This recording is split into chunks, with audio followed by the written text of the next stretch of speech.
What is going on, everybody out there in the YouTube trucking community? Sean Cahalan, Christian Brother Trucker, coming at you again with another video today. And I know it's been a really long time since I posted a video. I've had a lot of stuff going on, and I don't like to post my dirty laundry. When I'm going through stuff, I like to get stuff figured out and kind of talk about it after the fact. But bring you guys up to speed, I am no longer at Knight Transportation.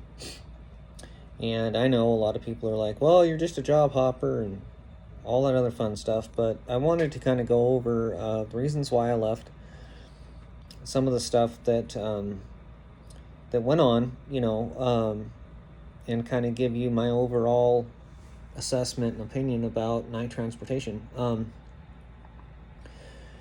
Back when I hired on with Knight Transportation, they told me that I was going to be making about the same amount of money that I was making with my previous job, Pascal Truck Lines.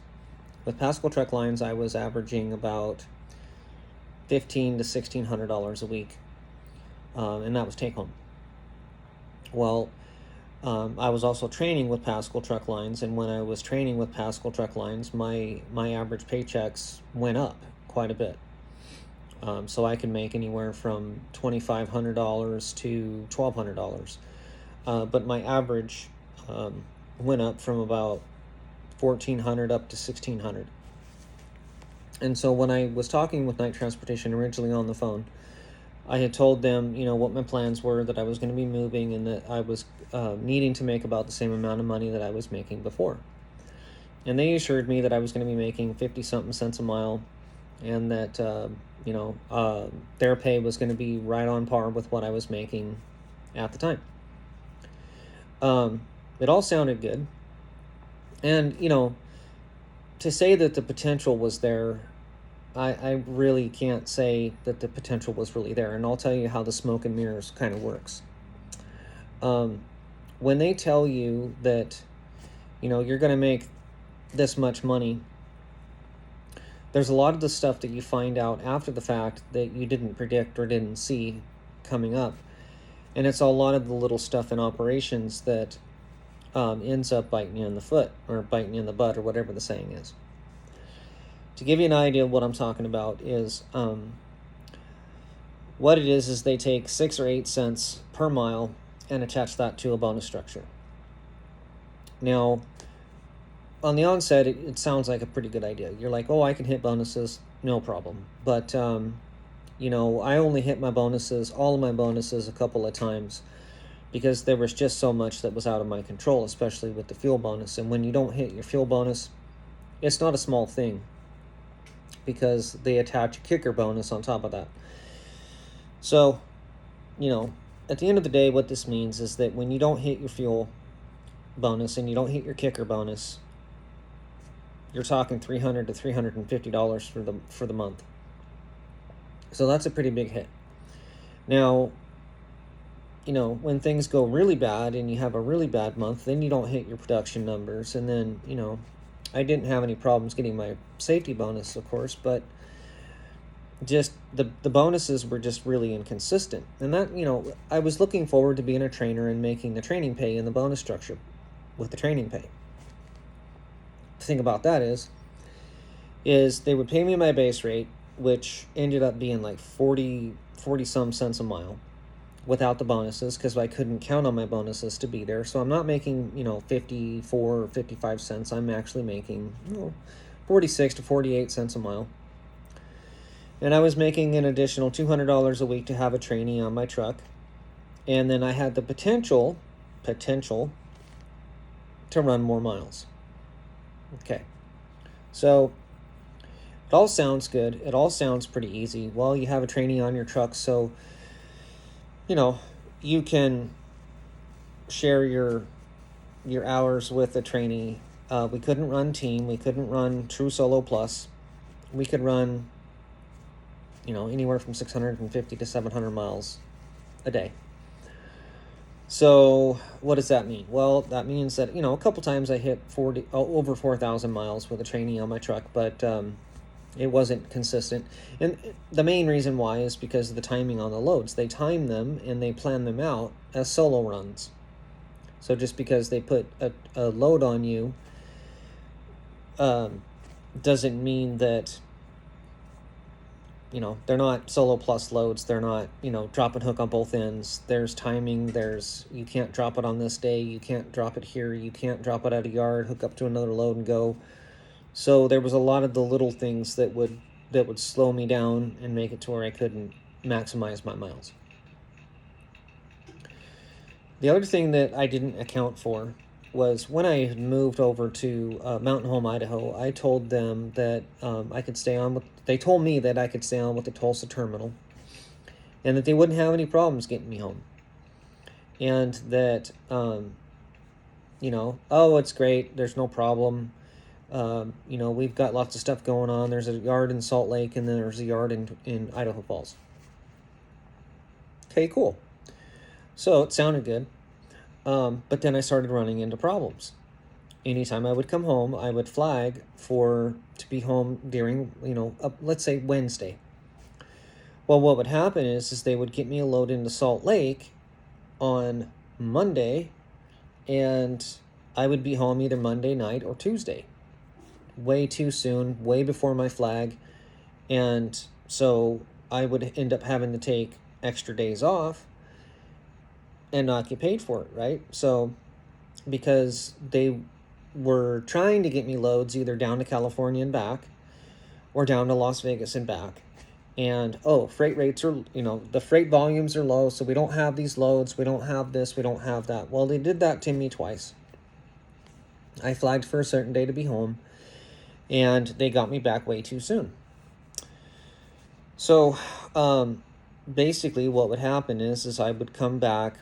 Well, I would drop in Salt Lake City, and then I would have to deadhead 250 miles or 300 miles if I dropped in Salt Lake to get home, and I don't get paid for those miles.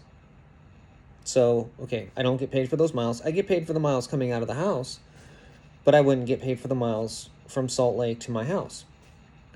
Well, the other caveat to this was not only do I not get paid for those miles don't count towards my fuel numbers. So, that negates my fuel numbers and makes it to where their numbers show, oh, you're not hitting your fuel bonus. And so now not only are we sending you home 2 days early, but we're also going to deny you your $350 fuel bonus, and so on and so forth. To top it off, I had three trainees.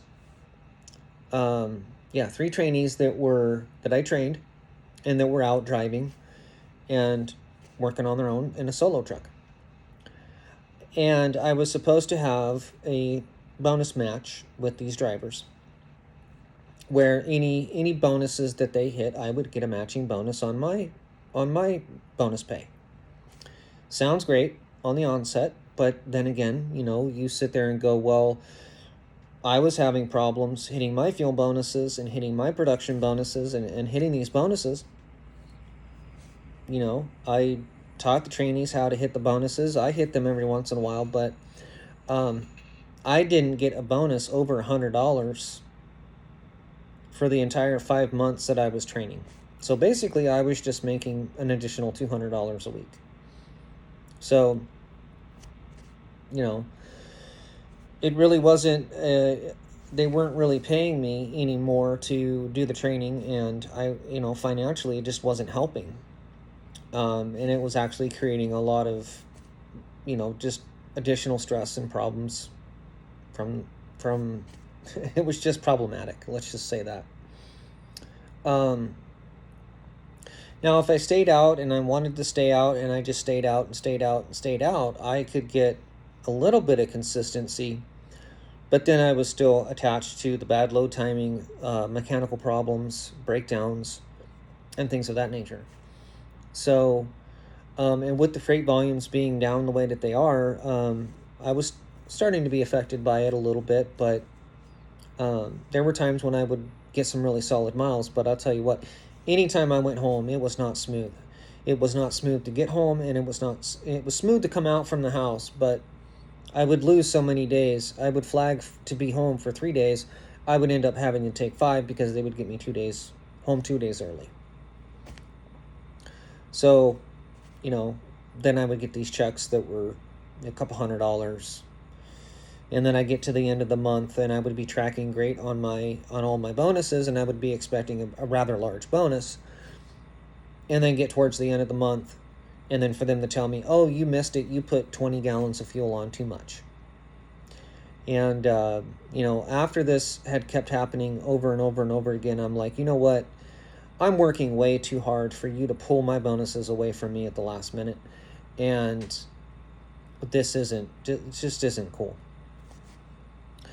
So I decided to come on to a different company, Doug Andrews Distribution, out of Idaho Falls. They're about 3.5 hours away from my house, and I'm going to be driving a reefer unit. So I went through orientation. It's a small company, about 230 trucks. They do heavy haul, grain. They do convertible flatbeds. They do maxi flatbeds. They do standard flatbed. They do reefer and heavy haul reefer, and they do a little bit of dry van. That's a lot. So yeah, they have a diverse fleet that does a lot of different stuff, and they live in an agricultural area in eastern Idaho. So we're going to be hauling a lot of potatoes, a lot of seasonal stuff, and I guess it's pretty solid year round on the outbound hauls. So I've been talking with a lot of drivers, and they say that they stay busy and that they make a lot of money. I've seen their paychecks, and there's a little bit more consistency. There's the equipment is definitely a lot nicer. They run Peterbilts, Kenworths, Freightliners. They don't run a lot of Internationals or any Volvos. They do have a couple of those International Lone Stars, and I went and looked at one, and basically all they are is an International LT with a fancy hood. But they do have manual transmissions in them. But I went over and looked at one, and I wasn't impressed at all. You get inside the truck and it looks just like an LT. So I kind of chuckled a little bit. But right now I'm driving a 579 or a 589. I always get those two mixed up. But it's a Peterbilt. I want to say it's a 579 Epic with a PACCAR 455 with a 13-speed Eaton Fuller transmission. The truck's got 350,000 miles. It's got about another 50,000 miles before I'll be bringing it in and they'll be selling it. And so hopefully I'll be getting a newer truck. I'll keep my fingers crossed for a brand new truck. But it's definitely a step up. I've always wanted to drive a Peterbilt. I like the way they ride. Any of you guys out there that have driven a Peterbilt chassis with an air ride trailer, when you're pulling an air ride trailer, it's a smooth ride. They just ride a lot smoother than the Volvos. Volvos turn good. I really like the way the Volvos turn. But when it comes to the ride down the road, it's rough. So, we're going to be running reefer unit, hauling potatoes. Basically going to be going from Idaho out to the Midwest, and every once in a while down into Texas. It's OTR, so they might have me run a lot of different loads to get back. I may run as far down into North Carolina, down into Georgia, and then back this way. But the outbound is what's consistent. We haul pretty much just potatoes to go outbound, and then we end up running whatever back to get back. So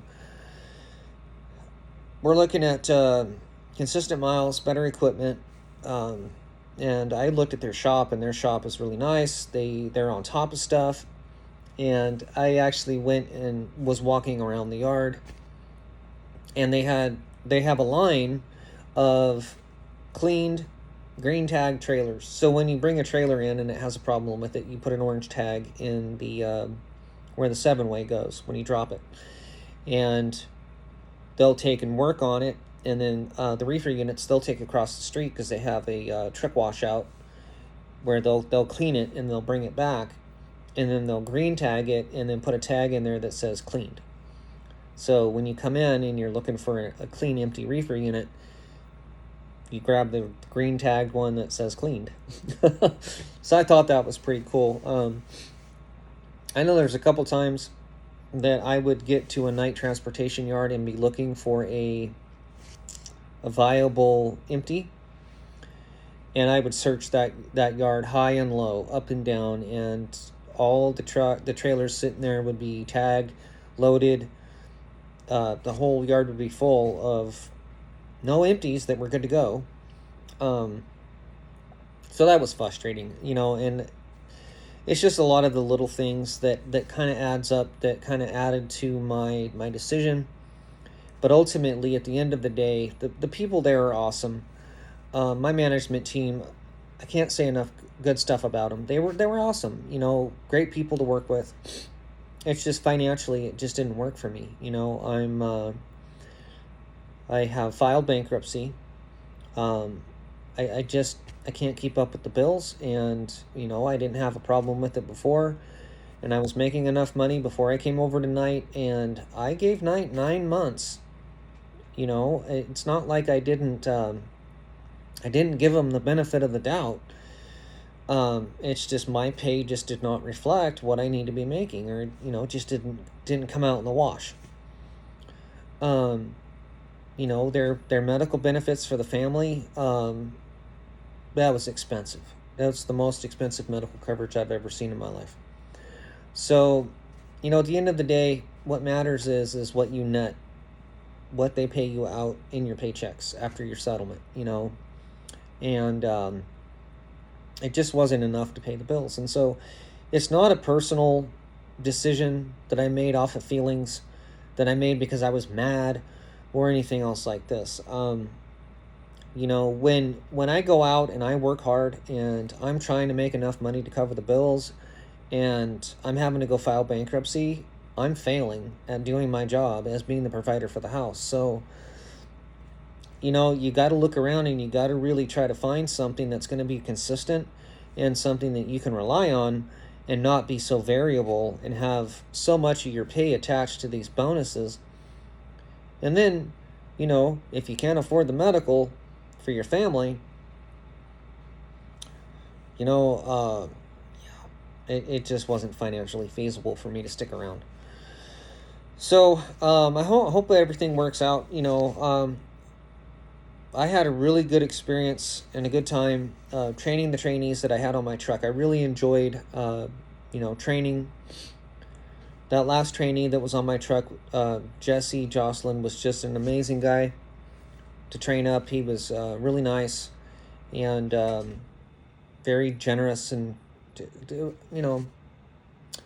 I love training, and I love working with people, and I love being a part of a training team. I need my paychecks to reflect that I'm a trainer and not just a solo operator. And when that doesn't happen, I don't train just for the money. There's so much more that I get out of it, personally, professionally, and all of that. But I have financial goals that I need to hit, and if I can't hit them, I got to go somewhere else. And with Doug Andrews, I'm going to have to be solo for a year before I can think about training for these guys. So hopefully my paychecks will be consistent, and I'll be able to put in the work and be paid fairly, and that's all I'm looking for. They did earn a lot of big points with me by when they asked me what kind of truck I wanted, and I told them I'd like a Peterbilt or a Kenworth with a manual transmission, and that's what they put me in when I got here. So got everything moved on to the truck today, and I did a chain inspection today, inspecting all of my tire chains. That was a lot of work. Let me tell you.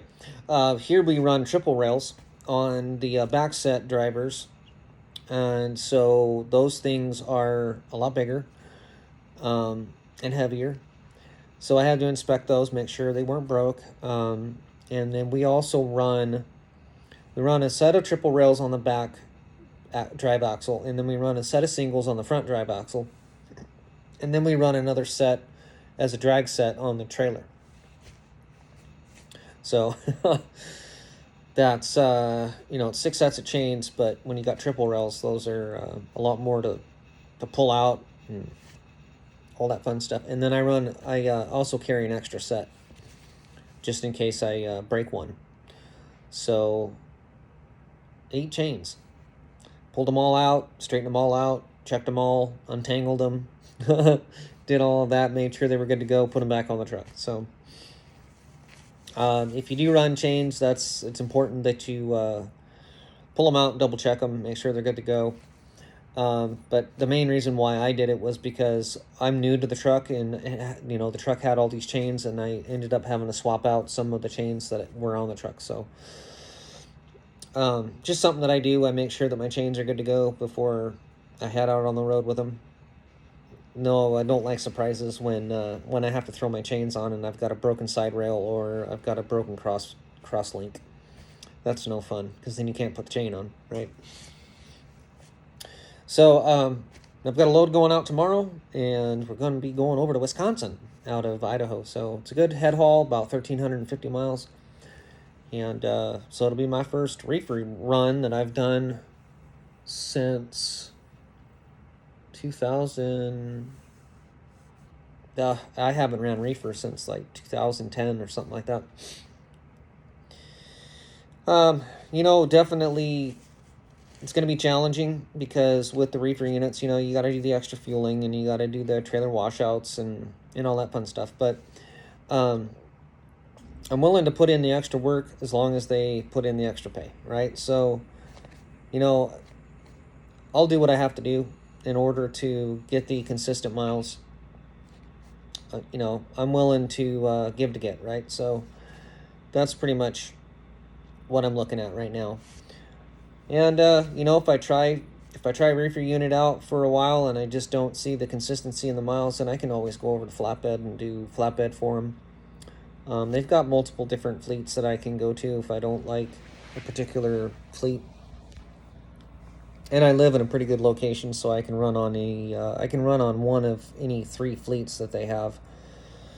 They have a lot more fleets, but they have certain fleets that go up into Canada, and then they have another fleet that doesn't go into Canada. Those guys do grain and salt bulk on doubles, heavy haul. And then you have flatbed heavy haul, which is a maxi trailer and a 4-axle tractor. Those guys, I would be able to get home pretty consistently, but only for a 34-hour reset once a week. If I was to go OTR flatbed, that's a standard flatbed spread axle, I'd be out for probably 2-3 weeks. So yeah, I just, try a couple different things out and see what works. And I know some of their stuff is really, really specific, and you have to live in a specific area. And this eastern Idaho is a lane for a lot of the customers that they haul for. So because I live over in Mountain Home, it would definitely be a lot more challenging to get home from here if they don't go over there to pick up loads. So, but yeah, a little bit of diversity so that I've got something to go to if I don't like running reefer. I like choices.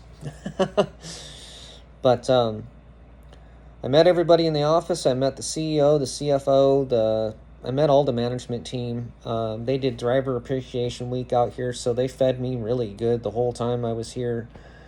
Brats and hot dogs, cheeseburgers and potato salad, and I ate really good. Met the shop manager, met the parts guy, met a couple of the mechanics, and met a whole bunch of drivers that have been here for a long time. They have over 30 million milers that are here. Their turnover rate is 30% or 40%, which, if you know the industry average of turnover, that's extremely low. And that's because they treat their drivers right. So I'm looking forward to this, being with a smaller company. I know if some of you go back and you watch some of my earlier videos that I used to post a long time ago, you'll hear me talking about working for small, medium, and large size fleets and the differences. I think Knight Transportation is a really good company if you're just starting out and you don't need to make a lot of money. But I definitely think that you hit a financial ceiling with them. And if your financial load is too much and you're at your financial ceiling and the paychecks ain't paying the bills, you just can't stick around. It's just, it's kind of forces your hand a little bit. If my paychecks were more, I definitely would not have went anywhere. I was extremely happy with a lot of what was going on there.